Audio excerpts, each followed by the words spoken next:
어제 금요일 예수님께서 십자가에서 다 이루었다라는 말씀을 남기시고 머리를 떨구시고 숨을 거두셨습니다. 제3시 저희 시간으로 따지면 오전 9시에 십자가에 달리셔서 오후 3시에 숨을 거두신 걸로 기록이 되어 있습니다. 하나님의 아들이신 그리스도께서 왜 우리를 위해서 십자가에서 죽으셔야만 했는가? 그리고 주님께서 왜 3일 만에 나는 반드시 부활할 것이다 라고 말씀하셨는가? 이것을 오늘 이 토요일에 묵상해 보기를 원해요. 오늘 본문이 로마서예요. 이번 주 고난주간인데 계속 요한복음을 묵상을 했습니다. 내일 부활주일도 요한복음인데 오늘만 로마서거든요. 이유는 뭐냐면 로마서는 복음을 가장 잘 설명한, 복음의 정수를 설명하고 있는 말씀이죠.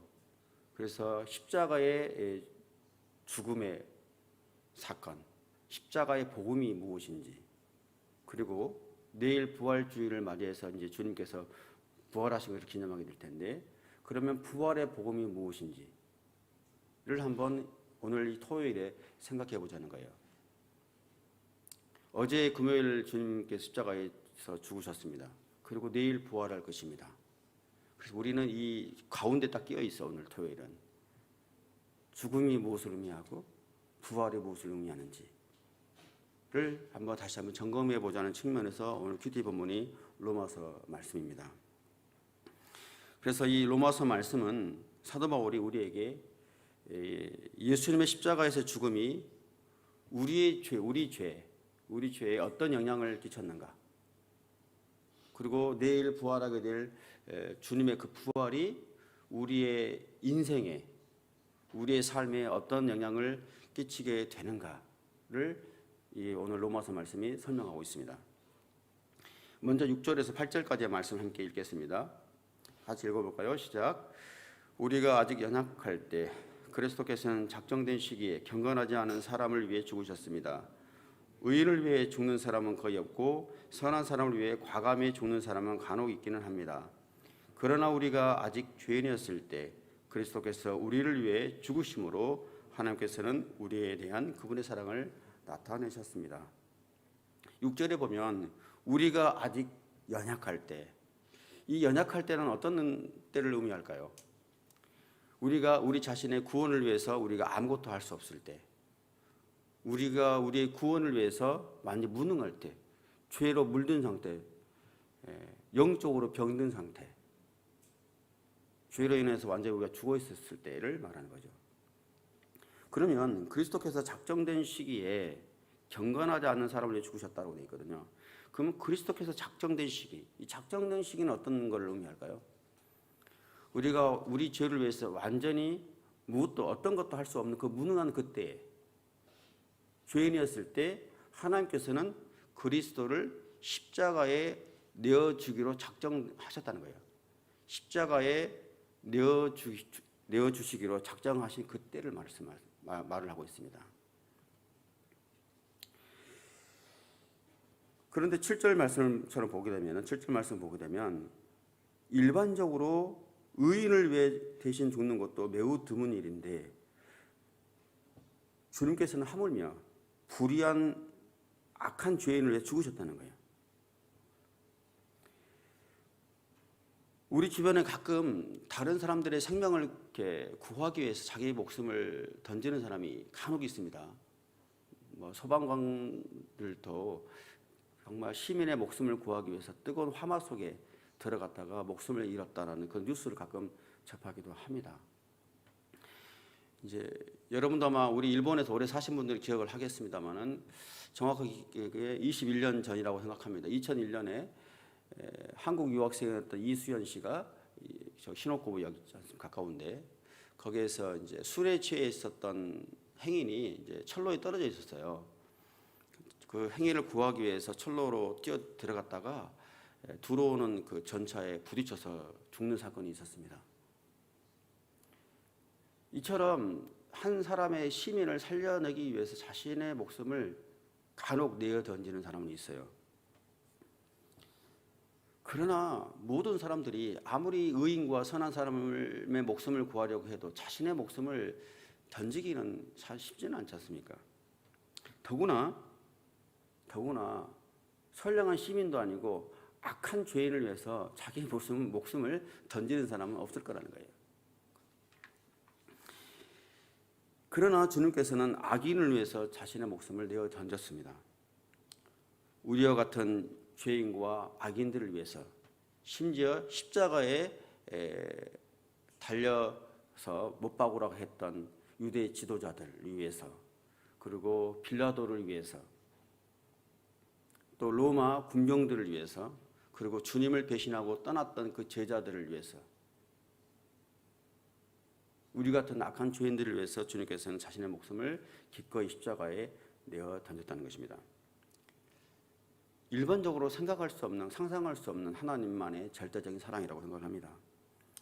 이 사랑은 마치 또 이런 거예요. 저는 이걸 묵상하면서 이런 생각을 좀 해봅니다. 부모가 사랑하는 자녀를 위해서 가끔 죽는 경우는 있어요. 내 자식을 위해서 내가 내 목숨을 던지겠다 하는 부모님이 있습니다. 그렇죠. 여러분 다 그럴 거예요. 근데 자신이 사랑하는 그 자식 있잖아요. 자녀를 죽인 사람을 용서할 수 있어요? 용서하기 힘들어요. 그런데 간혹 자식을 죽인 그 범죄자를 용서하는 사람이 있어요. 그렇죠. 근데 더 나아가서 자신이 사랑하는 자식을 죽였던 그 죄인을 용서하는 것까지는 할 수 있는데 내 집의 아들로 삼기는 힘들어요. 그렇죠. 근데 그런 사람도 있어요. 그게 이제 사랑의 원자탄이라고 불리는 송영원 목사님 있잖아요. 두 아들을, 하나도 아니고 두 아들을 죽였던 안재선이라는 공산당 청년을 자신의 아들로 삼았죠. 그리고 훌륭하게 키워냈죠. 근데 좀 더 나아가서 생각해 보면, 그런데 아들까지는 삼을 수 있어요. 근데 그 자신이 사랑했던 그 자녀를 죽였던 그 사람을 위해서 내가 죽을 수 있냐는 거예요. 내 자신이 죽을 수 있느냐는 거죠. 용서까지는 해도 힘들죠. 근데 더 나아가서 내 자신이 죽는 것도 힘든데 그 사람을 위해서 내가 사랑하는 또 다른 자녀를 죽일 수 있냐는 거예요. 없죠. 이게 그리스도의 사랑이라는 거예요. 악인을 위해서 내 하나뿐인 아들인 독생자 예수 그리스도를 십자가에 기꺼이 내어주셨다는 거예요. 그 사랑이 그리스도의 사랑이고, 그게 우리를 죄 가운데 살려낸 사랑입니다. 이 사랑이 우리뿐만 아니라 이 땅의 영혼들을 살려내는 사랑이 되기를 축복합니다. 다음으로 9절에서 11절까지의 말씀 함께 읽어볼까요? 시작. 그러므로 이제 우리가 그리스도의 피로서 의롭다는 인정을 받았으니 그리스도로 인해 하나님의 진노에서 확실히 구원받을 것입니다. 우리가 하나님과 원수 됐을 때 하나님의 아들이 죽으심으로 인해 그분과 화목하게 됐으니 화목하게 된 우리는 하나님의 생명으로 인해 확실히 구원을 받을 것입니다. 그뿐 아니라 이제 우리를 하나님과 화목하게 하신 우리 주 예수 그리스도로 인해 하나님 안에서 기뻐합니다. 자요, 이제 복음에 대해서 차근차근 이제 바울이 논리적으로 설명을 하고 있어요. 이렇게 그리스도께서 십자가에서 흘리신 보혈로 인해서 우리는 의롭게 되었다는 것입니다. 우리 죄가 예수님께로 전가됐고 예수님의 의가 우리에게 전가된 것이죠.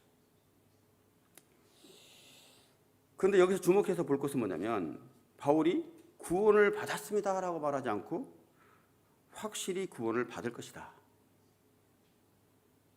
이미 구원을 받았습니다라고 이야기 설명하고 있지 않아요. 확실히 구원을 받을 것입니다라고 미래적으로 표현하고 있다는 거예요.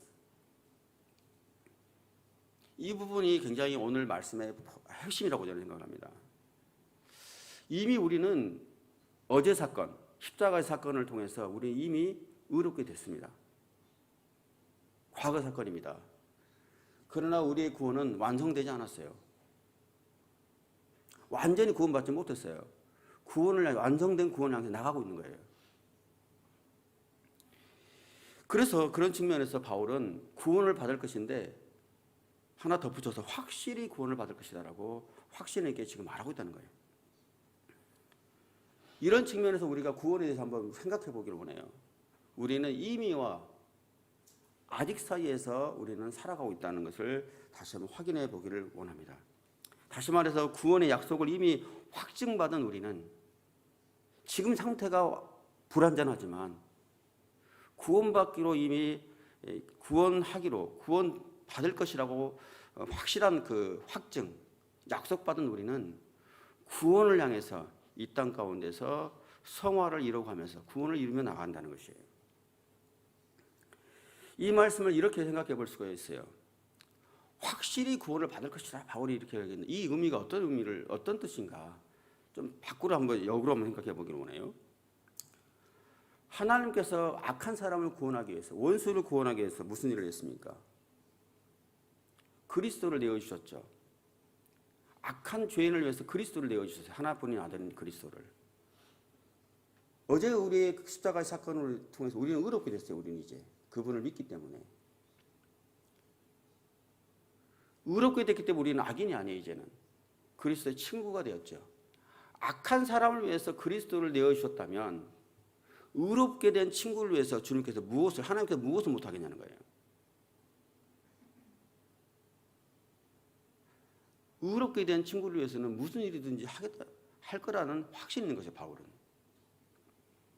그래서 그 확신, 그 믿음이 우리를 구원의 완성으로 이끌어 간다는 것이죠. 또 이런 측면에서 하나님께서 우리를 그 죽음의 심판으로부터 구해내기 위해서 과거에 일하셨어요. 어제 일하셨어요. 그죠? 십자가의 죽음의 사건을 통해서. 어제 일을 하셨는데 그 하나님이라면 수천 년에 거쳐서 십자가의 사건을 기다렸고 이 십자가의 사건을 통해서 우리를 의롭게 하셨던 그 하나님이라면, 그 약속을 지켰던 하나님이라면 미래에도 그 하나님께서 우리를 구원해 낼 거라는 거예요. 그 약속을 신실하게 지켰던 하나님이라면 신실하게 그 하나님께서 그 앞으로 구원도 이루어 주실 거라는 거예요. 그래서 바울은 확실히 말합니다. 구원을 받을 것입니다 라고 선언하고 있는 것이죠. 그리고 과거에 어제 예수 그리스도를 통해서 우리를 구원하셨다면 앞으로 장차 오실 예수 그리스도를 통해서 우리의 구원을 완성시킬 거라는 거예요. 이 말씀이 오늘 이 로마서 말씀에 숨겨져 있는 것입니다. 우리의 확신이 아니에요. 우리의 믿음이 아니에요. 하나님이 우리를 구원하기로 작정하셨던 그 믿음이 우리를 구원해 낼 것이라는 것입니다. 이어서 10절에서 우리가 하나님과 원수됐을 때 하나님의 아들이 죽으심으로 인해 그분과 화목하게 됐으니 화목하게 된 우리는 하나님의 생명으로 인해 확실히 구원을 받을 것입니다. 또 한 번 반복적으로 설명하고 있어요. 그리스도가 죽으심으로 인해서 하나님과 원수가 되었던 우리가 화목하게 되었다는 거예요. 다시 설명하면서 의롭게 됐다는 게 뭐냐? 이것은 하나님과 화목하게 되었다는 뜻이라고 이야기를 하고 있어요. 화목하게 되었다. 그리고 그리스도의 부활의 생명으로 우리는 구원을 받게 될 것이다. 받게 되었다. 이렇게 설명하고 있습니다. 즉 어제 십자가의 죽음의 사건은 우리를 의롭게 한 사건이에요. 하나님과 화목하게 하신 사건이에요. 그렇지만 내일 있을 부활, 그 부활은 우리에게 영원한 생명을 주신 사건이죠. 영원한 생명, 구원을 얻게 한 사건이죠. 이렇게 바울은 나누어서 설명을 하고 있습니다. 그래서 부활의 결과는 화목이고, 십자가의 죽음의 결과는 화목이고, 부활의 결과는 영생이라는 거예요. 구원이라는 것을 말씀하고 있습니다. 그래서 우리는 이미와 아직 사이에서 지금 이 땅에서 살아가고 있어요. 갈등하면서. 여러분 구원 받았지 않습니까? 의롭게 되어 있잖아요. 그런데 아직 잘 모르겠다는 그런 마음으로 살아가고 있어요. 여러분들이. 성화의 과정을 지금 겪고 있다는 거예요. 우리가. 그래서 좀 더 구원의 과정을 바울이 로마서이기 때문에 구원을 자세히 설명하고 있어요. 사실은. 그래서 어제 사건은 칭의의 사건이에요. 과거 사건. 그리고 미래에 이제 구원받게 될 사건은 영화라고 하는데 지금 현재의 사건은 성화라는 과정을 우리가 겪고 있어요, 사실은. 그래서 의롭게 된 사람이라면, 예수 그리스도 십자가로 인해서 의롭게 된 사람이라면 당연히 그 그리스도와 함께 순종의 삶을 살게 되어 있다는 거예요. 성화의 과정을 겪게 되어 있다는 거예요.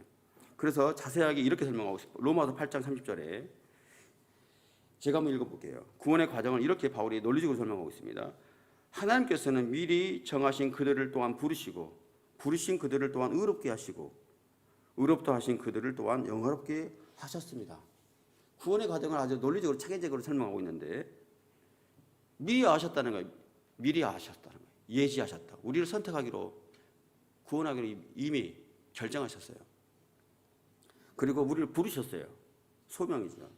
그리고 우리를 거듭나게 해서 중생이에요. 그러므로 인해서 우리가 칭의를 받았어요. 어제 사건이에요. 그리스도가 십자가의 사건은 우리 칭의의 사건이에요. 그렇지만 지금 구원이 완성되지 않았기 때문에 성화의 과정을 거쳐서 장차 영화라는 완전한 구원을 우리가 얻게 될 것이라고 바울은 설명하고 있습니다. 이 핵심은 뭐냐면, 제가 이 과정을 설명하려고 하는 게 아니에요. 제가 이 시간에 여러분에게 말씀드리려고 하려고 하는 건 뭐냐면, 이 사건을 누가 작정하시고 누가 이루시고 누가 약속을 이루어 가실 거예요? 우리가 아니에요. 하나님이라는 거예요. 하나님께서 우리를 구원하기로 작정하셨고, 작정하신 그분이 우리를 지금 성화의 과정을 거치도록 우리를 인도해 가시고 앞으로도 구원해 낼 거라는 거예요. 누가요? 하나님이. 이 모든 사건을 주도하는 분이 누구냐면 하나님이라는 거예요. 그 믿음이 있기 때문에 바울이 확실히 우리는 구원을 받을 것입니다. 왜? 하나님의 약속을 반드시 지키시는 분이시기 때문에.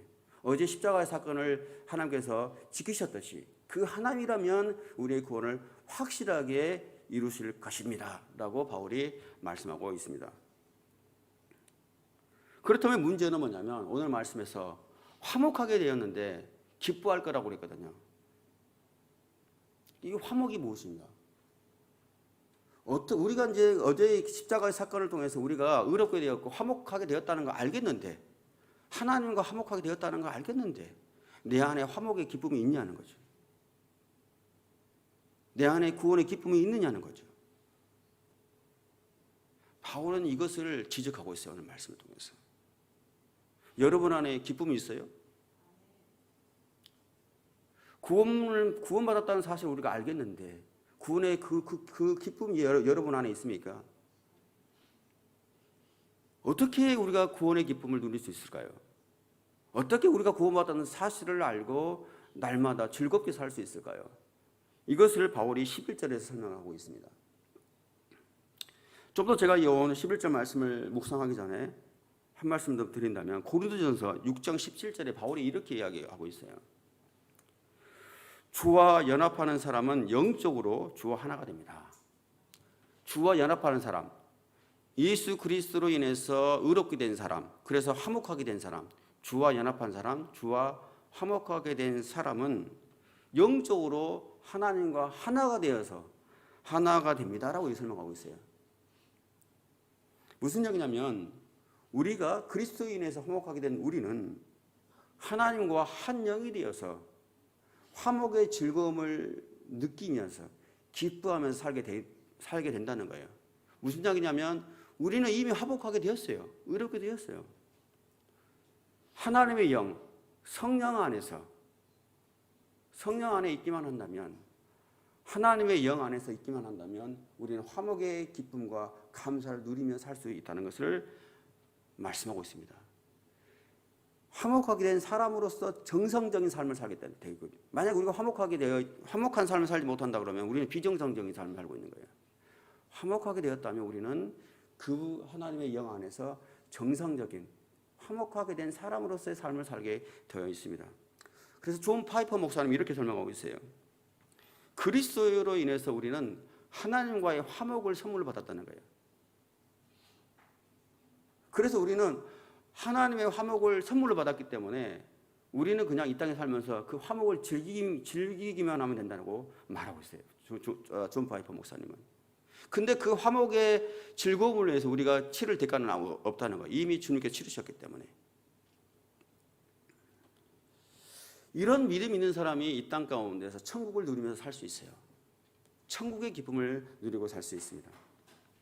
우리는 이미 하나님과 화목되었고 반드시 천국에 갈 거기 때문에, 하나님의 그 신실한 믿음을 통해서 반드시 우리는 천국에 갈 것이기 때문에, 그 약속은 이미 정해져 있기 때문에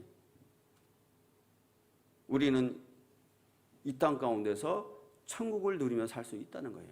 그래서 우리는 예수를 믿으세요라고 했을 때, 믿으면요, 믿게 된 우리의 목표는 뭐냐면 죽어서 천국 가는 게 목표가 아니에요.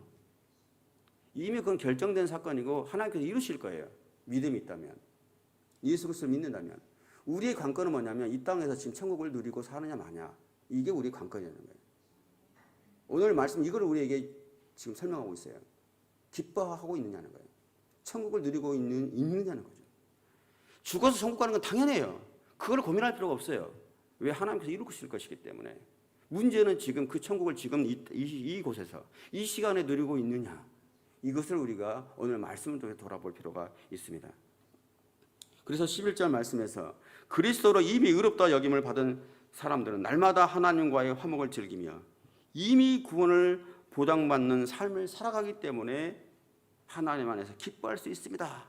바울은 이렇게 이야기하고 있습니다. 이것을 위해서 그리스도가 필요한 모든 충족 조건을 다 치루셨어요.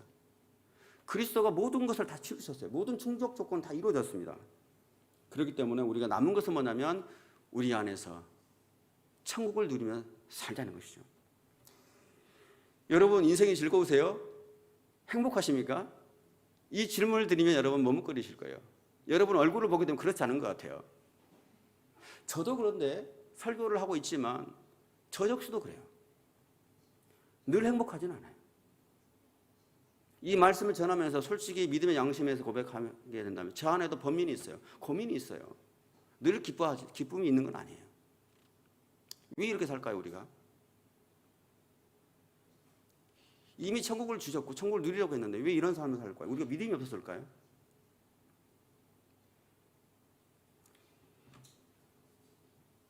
주님께서 십자가에서 우리의 모든 죽음의 사건, 그리스도의 십자가 사건을 통해서 우리의 죽음을 해결해 주셨고 우리에게 영생을 주셨는데도 불구하고 우리는 다시 계속해서 죄를 되씹어가면서 미래를 걱정하면서 불안하면서 살고 있다는 거예요. 우리 안에 있는 성령님께서 우리를 이끌어 가시는데도 불구하고, 이끌어 가시겠다라고 하나님께서 말씀하고 있는데도 불구하고 우리는 내가 내 인생의 주인에서 내 인생을 주도하려고 하다 보니까 미래를 걱정하면서 천국인이 지옥 같은 삶을 살고 있다는 거예요. 아직도 이미 해방되었음에도 불구하고 우리는 죄수처럼 여전히 살아가고 있다는 거예요. 우리가 죄수로 살든 천국인으로 살든 우리는 반드시 천국에 가요. 예수 그리스도를 믿는다면. 문제는 뭐냐면 이 땅에 살아가는 우리의 삶의 내용과 질이 달라지기 때문에 문제예요. 천국 가는 건 당연한데 문제는 이 남은 인생을 우리가 어떻게 살아가느냐, 이 내용이 달라지기 때문에 오늘 말씀이 중요하다는 것입니다. 이 땅에서 천국을 누리며 사느냐, 아직도 죄수처럼 지옥 같은 삶을 살아가느냐는 우리의 삶의 방식과 습관에 달려 있다는 것입니다. 이스라엘 백성들이 이집트에서 출애굽했음에도 불구하고 여전히 노예 근성이 광야 40년 동안 계속 끊임없이 괴롭혔어요. 이미 해방됐는데 자유인이 됐음에도 불구하고 노예로 살았어요. 마음 심리적으로는 늘 옛날 삶을 그리워하면서 그렇게 살다 광야에서 다 죽었거든요. 그렇게 살 것인가 우리가 예수 그리스도를 믿음으로 이미 구원을 받았음에도 불구하고, 아니면 정말 자유인으로 살 것인가? 오늘 한번 이 말씀을 통해서 생각해 보십시오. 출애굽한 이스라엘 백성들이 자유인으로서 천국 백성답게 살도록 하나님께서 무엇을 허락하셨습니까? 말씀을 주셨죠. 말씀을 주셨습니다. 말씀을 통해서 하나님 백성답게 살아라라고 주셨어요. 말씀을. 우리에게 무엇을 주셨습니까? 하나님께서 천국 백성답게 살도록 성령을 주셨죠. 우리에게는 성령을 주셨습니다. 우리가 천국을 살아가느냐 마느냐는 성령에 달려 있어요. 그래서 오늘 말씀은요 6절에서 11절 말씀이잖아요. 로마서 근데 바로 앞절 5절 말씀에 이렇게 기록되어 있다는 거예요. 바로 앞절 5절 말씀에 제가 한번 읽어볼게요. 이 소망은 우리를 낙심시키지 않습니다. 하나님께서 우리에게 주신 성령으로 인해 그분의 사랑을 우리 마음에 부어주셨기 때문입니다. 바울이 십자가의 복음을 설명하면서 먼저 성령님을 언급하고 있다는 거예요. 그 성령으로 인해서 하나님께서 우리 안에 무한히 하나님의 사랑을 부어주셨기 때문에 우리가 어떤 환난 속에서도 기쁨의 삶을 살 수 있다라고 바울이 이야기하고 있다는 거예요. 여러분, 우리 안에 성령이 있습니다. 성령이 우리 안에 부활의 기쁨, 영생의 기쁨, 감사, 즐거움을 우리에게 부어주십니다. 성령을 통해서 사랑과 기쁨을 우리가 누릴 수가 있습니다. 그래서 여러분, 성령님과 날마다 호흡하시고 성령님께 말을 한번 걸어보십시오. 성령님 안녕하세요. 성령님 감사합니다. 성령님 정말 사랑합니다. 성령님 심지어 건강하세요? 이렇게 한번 물어보세요. 성령님 말 한번 걸어보세요. 그러면 그 순간에 여러분의 마음 가운데 구원의 감사, 기쁨, 성령의 능력이 부어주실 거예요. 저는 그것을 체험해요. 사실은 기도하면서 방 안으로만 기도를 하다가도 성령님 정말 사랑합니다. 성령 하나님 찬양합니다. 예배 받으시기 합당하신 성령님을 오늘도 제가 전심으로 찬양합니다. 경배합니다. 성령이 정말 사랑해요 라고 했을 때 나도 모르게 내 안에 있는 내 빈 마음속에 기쁨과 감사가 부어지기 시작한다는 거예요. 우리의 감정과 생각과 우리의 마음속에 있는 힘들고 어려움을 있는 그대로 성령님께 한번 고백해 보십시오. 털어놔 보세요. 그럼 내가 왜 슬픈지, 내가 왜 기쁜지, 내가 이래서 슬픕니다, 성령님. 내가 이래서 기쁩니다, 성령님. 라고 성령님께 늘 대화를 해 보십시오. 그렇게 하다 보면은 우리 안에 자유가, 기쁨이, 감사가 회복된다는 것입니다. 바로 이 성령님께서 십자가의 복음도 부활의 능력도 우리의 것이 될 수 있도록 도와주시고 우리의 삶이 되도록 인도해 주십니다.